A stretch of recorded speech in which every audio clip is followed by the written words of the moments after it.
ओम शांति। तो आज 1 जनवरी 2018 नए वर्ष की शुरुआत और अव्यक्त मास की शुरुआत।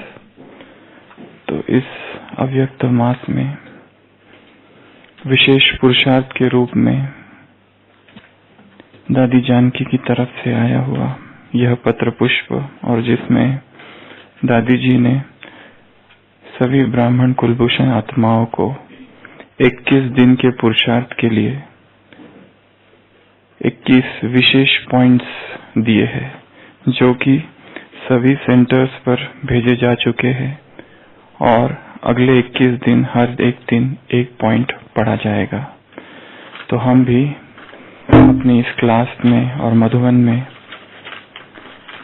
ऐसे 21 दिन की यह योग की तपस्या की भट्टी आज से आरंभ करते हैं।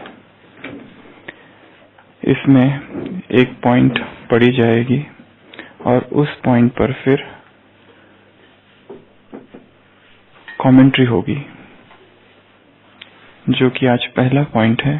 पहले पॉइंट पढ़ा जाएगा, उस पर थोड़ा चिंतन, और उसके बाद फिर उस पॉइंट पर कमेंट्री कराई जाएगी, जो कि सभी को सारे दिन भर में कई बार करते रहना है। तो आज हम 1 जनवरी का पॉइंट यहां से शुरुआत करते हैं। 1 जनवरी 2018 अपने फरिश्ते स्वरूप द्वारा विश्व के ग्लोब को सामने इमर्ज कर दिव्य बुद्धि बल से चारों ओर चक्कर लगाओ। किसी को शांति चाहिए, किसी को खुशी चाहिए, संतुष्टता चाहिए, फरिश्ते रूप में उन्हें अनुभूति कराओ। वह अनुभव करे कि इन फरिश्तों द्वारा शांति, शक्ति, खुशी मिल रही है। इसके लिए बहुत शुद्ध और श्रेष्ठ संकल्पों में रमन करते हुए डबल लाइट स्वरूप में स्थित रह फरिश्ता ड्रेस को धारण करने का अभ्यास करो। तो क्या सुना? अपने फरिश्ते स्वरूप द्वारा विश्व के ग्लोब को सामने इमर्ज कर बुद्धि बल के से चारों ओर क्या करो? चक्कर लगाओ। क्या क्या देना है आत्माओं को? 4 चीजें: शांति, खुशी, संतुष्टता, शक्ति। इसके लिए बहुत शुद्ध और श्रेष्ठ संकल्पों में रमन करते हुए डबल लाइट स्वरूप में स्थित रह फरिश्ते ड्रेस को धारण करने का अभ्यास करो। तो सारे दिन भर आज कौन सा अभ्यास करना है? फरिश्ते ड्रेस को धारण करना है और विश्व के गोले को सामने रखना है और उसका क्या करना है? चक्कर लगाना है। और विश्व की आत्माओं को क्या क्या देंगे? खुशी, संतुष्टता, शांति और शक्ति। ये 4 चीजें विश्व की आत्माओं को देनी है। तो ये विशेष अभ्यास आज करना है। बाबा ने कहा फरिश्ता ड्रेस धारण करो। फरिश्ता ड्रेस क्या है? फरिश्ता ड्रेस कैसे होता है? फरिश्ता ड्रेस जो है उसकी कुछ विशेषताएं है। सबसे पहले हम उसकी कुछ विशेषताओं की थोड़ी चर्चा करेंगे कि जो फरिश्ता ड्रेस हमें धारण करना है उसमें क्या विशेषता होगी। सबसे पहली विशेषता व्हाइट कलर्ड। फरिश्ता ड्रेस कैसा होगा? White coloured. सबको आज सारे दिन भर में ऐसा व्हाइट ड्रेस पहन के रखना है। कैसा व्हाइट ड्रेस? जैसा इधर इन्होंने पहना है। ताज तो पहना दो। तो स्वयं को फरिश्ते ड्रेस में सारे दिन भर अनुभव करना है। उसके लिए ये फरिश्ता यहाँ पर एक बैठा हुआ है हमारे सामने, इसी फरिश्ते स्वरूप में अपने आप को देखना है। तो ताज पहना हुआ है, पंख लगे हुए हैं, तो मैं फरिश्ता हूँ। फरिश्ते ड्रेस की 7 विशेषताएं। सबसे पहले तो श्वेत है, व्हाइट है, कोई भी दाग उस पर नहीं है। मैं श्वेत वस्त्रधारी फरिश्ता हूँ, उसमें कोई भी दाग नहीं है। व्यर्थ संकल्पों का, विकारों का, पाप का, विकर्म का, विकल्प का कोई भी दाग उसमें नहीं है। व्हाइट। दूसरा, फरिश्ता ड्रेस, एंजेलिक ड्रेस जो है इनविजिबल है, अदृश्य है, क्योंकि फरिश्ता स्थिति का नाम है। फरिश्ते नाम के ऐसे कोई प्राणी नहीं है संसार में जो कि पंख लगाकर घूम रहे हैं आसमान में। फरिश्ता स्थिति अर्थात अव्यक्त स्थिति, फरिश्ता स्थिति अर्थात आंतरिक आत्माभिमानी स्थिति, फरिश्ता स्थिति अर्थात आंतरिक विदेही अवस्था, फरिश्ता स्थिति अर्थात हर वो अवस्था जो हमको देहभान से ऊपर रखती है। वो ज्ञान के गहरे चिंतन की भी अवस्था हो सकती है, वो भी फरिश्ता स्थिति है। Everything that keeps you away from body consciousness is the state of an angel. तो फरिश्ता ड्रेस अर्थात अदृश्य। तीसरा, फरिश्ता ड्रेस लाइट होता है। कैसा होता है? बहुत हल्का, उसका कोई वजन नहीं होता है, इसके लिए सभी पहन सकते हैं। जीसस क्राइस्ट अपने शिष्यों से कहता है, my yoke is mild, carry me. मेरा जो भार है, मेरा जो वजन है बहुत ही हल्का है, मैं ज्यादा भारी नहीं हूं। मेरा जो क्रॉस है बहुत हल्का है, you can carry it, my yoke is mild, carry me. भगवान कहता है ये फरिश्ता ड्रेस तुम्हारा संपूर्ण स्वरूप है। कल मुरली में बाबा ने कहा था लास्ट में, भरपूर बनो, संपन्न बनो, बाप समान। ये बाप की आश है, बाप हिम्मत देते हैं, उमंग देते हैं। कल की मुरली लास्ट पैराग्राफ। पहला, फरिश्ता ड्रेस कैसा है? श्वेत। दूसरा, इनविजिबल। तीसरा, लाइट। तीसरा, फरिश्ता ड्रेस ड्यूरेबल है। ड्यूरेबल अर्थात टिकाऊ है, बहुत लंबा समय टिकने वाला है। जैसा वो ड्रेस होता है और ये ड्रेस, वो ड्रेस खराब हो सकता है, फट सकता है, मैला हो सकता है, परंतु ये ड्रेस कैसा है?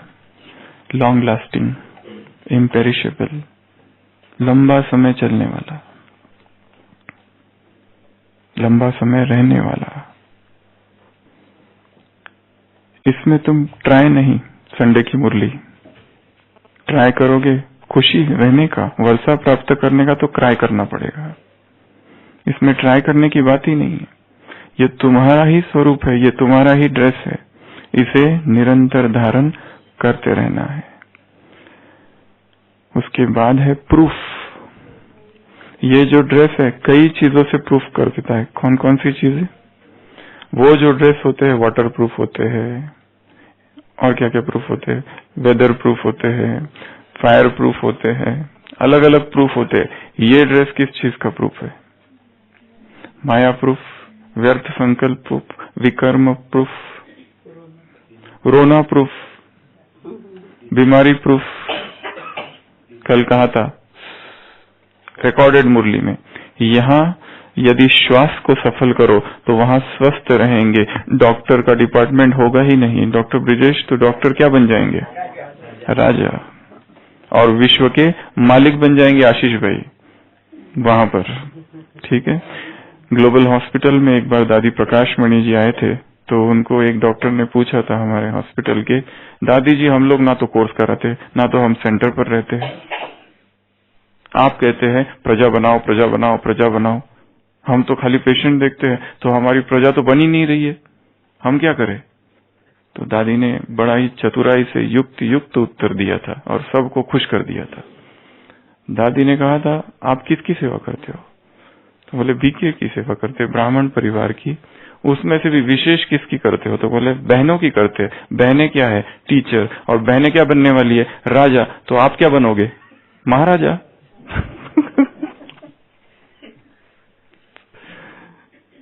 तो फरिश्ता ड्रेस अर्थात प्रूफ, रोना प्रूफ, दुख प्रूफ, पीड़ा प्रूफ, दर्द प्रूफ, संताप प्रूफ, माया प्रूफ, विकर्म प्रूफ, पाप प्रूफ, सब चीजों से प्रूफ। अगला है 6th, प्रकृति प्रूफ। प्रकृति जीत बन जाओगे, प्रकृति तुम्हारी दासी बन जाएगी उधर। 6वां शाइनिंग। ड्रेस कैसा है? ये चमकीला ड्रेस धारण करो, पापा ने कहा है। ये ड्रेस कैसा है? बहुत चमकीला है, रेडिएटिंग है, उसमें से किरणें निकलती रहती है निरंतर। तो मैं वह ड्रेस धारण किए हुए हूँ। और 7वां अट्रैक्टिव। अट्रैक्टिव अर्थात बहुत ही मनोहर, नैनाभिराम, आकर्षण करने वाला, ऐसा यह अट्रैक्टिव ड्रेस है। तो इस ड्रेस की ऐसी ये 7 विशेषताएं हैं। चिंतन करके आप सबको होमवर्क है और निकाल सकते हैं। परंतु आज क्या करना है विशेष कि मैं एंजेलिक ड्रेस, फरिश्ता ड्रेस धारण किए हुए हूँ और सारे दिन भर में इस ग्लोब को सामने लाएंगे। जो ग्लोब यहाँ दिखाई दे रहा है, ये है ग्लोब। तो क्या करेंगे? इस ग्लोब को आंखों के सामने इमर्ज करेंगे और यहाँ की सभी आत्माओं को 4 चीजों का अनुभव कराएंगे। कौन कौन सी चीजें? शांति, शक्ति। सभी अशांत है संसार में, हम उन्हें शांति का अनुभव कराएंगे। कल की अव्यक्त मुरली, रिकॉर्डेड वाली, एक है संडे की मुरली, एक है रिकॉर्डेड मुरली और एक है बाबा की मुरली। अब सब ऐसे ऐसे अलग अलग बताएंगे। उसमें बाबा ने कहा जैसे वह प्रकृति अनुभव कराती है, ठंड का, गर्मी का, अलग अलग अनुभव कराती है, वैसे तुम भी अपनी वृत्ति से वाइब्रेशंस, तुम कौन सा अनुभव कराओगे? आत्माओं को सुख और अशांति, अशांत है आत्मा, दुखी है, उनको सुख, शांति, चैन का अनुभव कराओ। तो सबसे पहले कौन सा अनुभव कराएंगे?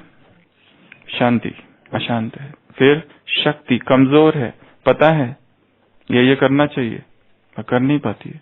पुरुषार्थ की सारी पॉइंट्स पता है, ये सबके पास पहुंच चुका है 21 दिन का पुरुषार्थ, परंतु कैसे करना, क्या करना, पढ़ भी रहे हैं परंतु करना कैसे वो नहीं पता है। तीसरा संतुष्टता, अतृप्त है, अज्ञात है, क्या कारण है डिससैटिस्फैक्शन का पता नहीं। ब्राह्मणों में भी कारण क्या है समझ नहीं आता है, परंतु इतना जरूर कह सकते, दूसरों के सामने नहीं परंतु मन में तो जरूर है कि मैं अतृप्त हूं। उन्हें संतुष्टता की किरणें दो। चौथा खुशी। कोई है संसार में जो खुश है? दिखावे की खुशी है। तो 5 खंडों को और 5 खंड है, 7 कॉन्टिनेंट्स। कोई 7 भी कहते हैं, कोई 4 भी कहते हैं, कोई 3 भी कहते हैं, अगर मिला के कर दिया जाए। पर मुख्य रूप से प्रचलित जो धारणा है वो है 5। सबसे पहले ग्लोब के ऊपर जाएंगे। पहले भारत, एशिया से चालू करते हैं। पहले जाएंगे कहां पर? एशिया खंड के ऊपर। केवल भारत नहीं, एशिया, पूरा एशिया। यहां पर खड़े होकर संपूर्ण एशिया को सकाश देंगे। ठीक है, एशिया पूरा हुआ। फिर कहा जाएंगे? अफ्रीका, अफ्रीका खंड कंप्लीट। यहां हम अलग अलग इसमें डिवाइड कर सकते हैं। यहां सबसे पहले एशिया को दो शांति की किरणें। देखो आत्मा अशांत है, हम शांति के फरिश्ते हैं, शांति की किरणें दे रहे हैं। फिर अफ्रीका के ऊपर गए, हम हैं शक्तिशाली फरिश्ते, तो क्या कर रहे हैं? शक्ति की किरणें अफ्रीका को दे रहे हैं। फिर आ जाओ अमेरिका, अमेरिका को क्या करेंगे? कौन सी किरणें देंगे? असंतुष्ट है। कौन सी किरणें देंगे? संतुष्टता की किरणें। फिर ये पूरा हुआ, फिर आ जाओ उसके बाद ऑस्ट्रेलिया। ऑस्ट्रेलिया को कौन सी किरणें देंगे? खुशी की किरणें देंगे। और एक कॉन्टिनेंट और भी है, एंटार्क्टिका, जहाँ ज्यादा लोग नहीं रहते, घूमने जाते हैं कभी कभी। तो चलो हमको वैसे भी 4 ही चीजें देनी है आज, तो ये 4 है 4 खंड है, 4 खंड को किरणें देना है। साथ में सागर को भी दे दो। सबसे पहले भारत और अफ्रीका के बीच हिंद महासागर है। हाँ यूरोप, हाँ देखा, यूरोप भूल गया था। यूरोप 5 है ना, 3 हो गए, 4 5।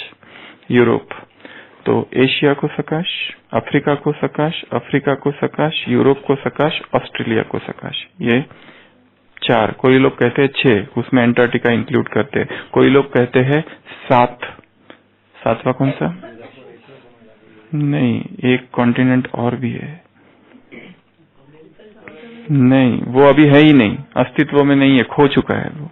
लुमेरिया करके कुछ एक कॉन्टिनेंट था, ऐसे कहा जाता है, जो कि डूब गया है, उसका अभी अस्तित्व ही खत्म हो चुका है। अब ये मुख्य तो 5 है। अब 5 में से कोई लोग फिर अफ्रीका और यूरोप को मिला देते हैं, कोई लोग यूरो एशिया कर देते हैं, यूरोप और एशिया को मिला देते हैं। तो मुख्य तो 5 है। तो अलग अलग स्थानों पर जाकर क्या करेंगे? सकाश देंगे। कौन कौन सी? खुशी, संतुष्टता, शक्ति, शांति। फिर ये हिंद महासागर है, यहाँ पे अटलांटिक महासागर है, अफ्रीका और अमेरिका के बीच। फिर सबसे बड़ा जो महासागर है प्रशांत महासागर, पैसिफिक ओशन, सबसे बड़ा ये वाला। फिर ऊपर है आर्टिक ओशन, नीचे है सदर्न ओशन, दक्षिण महासागर। 5 महासागर, 5 खंड। इनको अपने फरिश्ते स्वरूप द्वारा सकाश देंगे। बार बार इमर्ज करना, मैं क्या हूँ? फरिश्ता हूँ, फरिश्ता ड्रेस पहने हुए हूँ। और इस फरिश्ता ड्रेस कैसा है? ये सबसे पहला व्हाइट ड्रेस पहना हुआ, कोई दाग नहीं। उसके बाद में कैसा है? इनविजिबल। उसके बाद में कैसा है? लाइट। उसके बाद में ड्यूरेबल। उसके बाद में प्रूफ। उसके बाद में शाइनिंग। और उसके बाद में अट्रैक्टिव। ये ड्रेस मैं पहन के हूँ। तो अभी हम इसी पर योग का अभ्यास करेंगे। योग के अभ्यास 7 मिनट तक होगा।